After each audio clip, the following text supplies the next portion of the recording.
Councilor Presley, for what purpose do you rise? Thank you, Madam President. Unanimous consent just to make a statement. Have it? All right.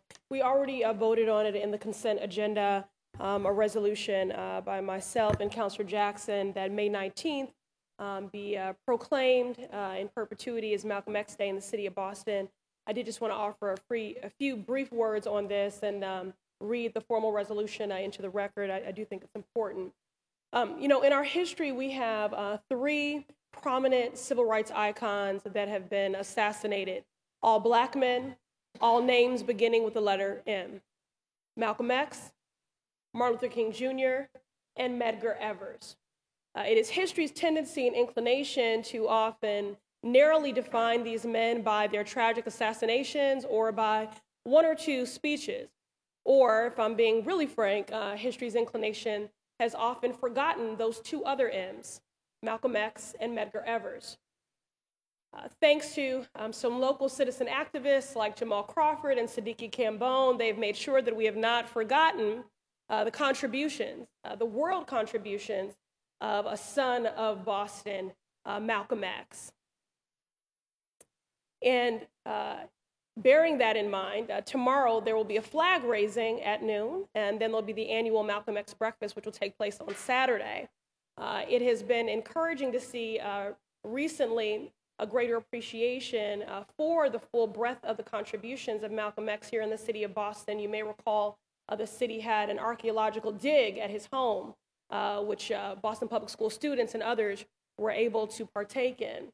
A couple of years ago, Boston Magazine did a piece on the 100 best Bostonians, and I nominated Malcolm X, and he was accepted and featured in that piece about our 100 best Bostonians. And this is what I submitted for that story that is now the template for this resolution. And after I'm finished reading this, I'll introduce Councilor Jackson, who'll say a few words as well. Whereas, just as you cannot separate Malcolm X, el-Hajj, Malik, el-Shabazz from American history, we cannot separate him from Boston's history.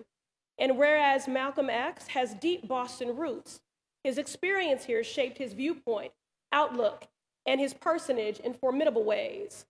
Malcolm X was born Malcolm Little in Omaha, Nebraska in 1925, and he came to Boston in 1940 as a teenager to live with his sister in Roxbury, and he lived here for 12 years.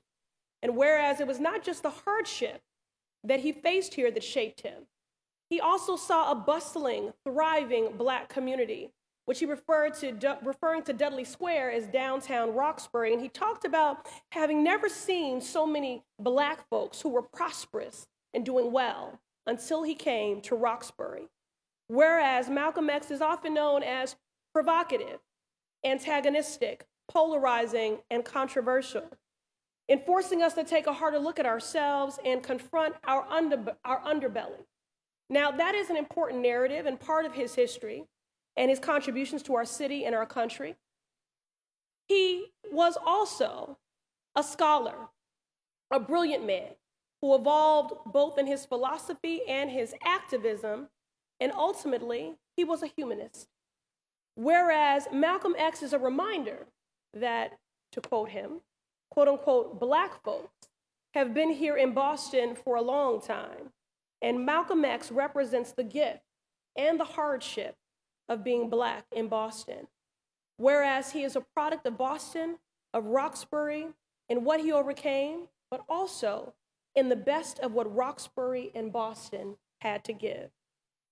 So be it resolved that the Boston City Council, in meeting assembled, honors Malcolm X for his numerous contributions to Black history, humanity, Boston, and this country. And be it further resolved that the Boston City Council declares May 19th as Malcolm X Day in the city of Boston. So I thank all of you for voting on that today. If your schedule will permit, please join Jamal and others at the flag raising on City Hall Plaza at noon tomorrow. And Jamal, Siddiqui, maybe next time we'll do something for Betty too. All right then. And now I'll turn it over to my co-sponsor, District 7 City Councilor Tito Jackson. Thank you, Councilor Presley. Councilor Jackson, you have the floor. Unanimous consent to make a statement, Madam President.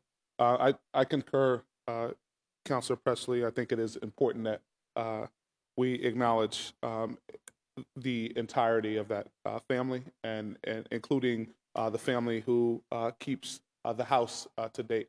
I would just simply rise to acknowledge a great Roxbury resident and a great Bostonian. And I at times have been called provocative and antagonistic. And I find peace in the quote that I used earlier. If you're unwilling to stand for something, you'll fall for anything.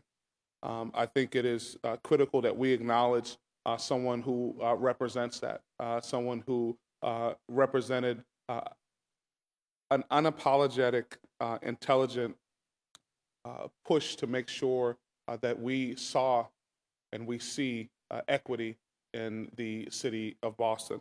And I think it is important what Councilor Presley noted, that when you ever see the movie Malcolm X, you saw a robust Black business community in Roxbury.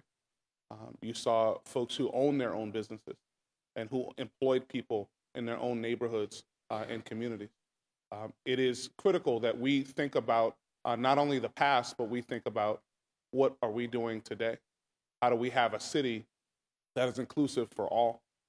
How do we include MBEs? And I want to thank Councilor Presley and Councilor Wu for your work in looking at the fact in the city of Boston today, we spend well over $1.5 billion on contracts, and less than 2% of that actually goes to businesses owned by people of color. The charge of Malcolm X is not only one of the past, but is absolutely important to think about the present, and current president too.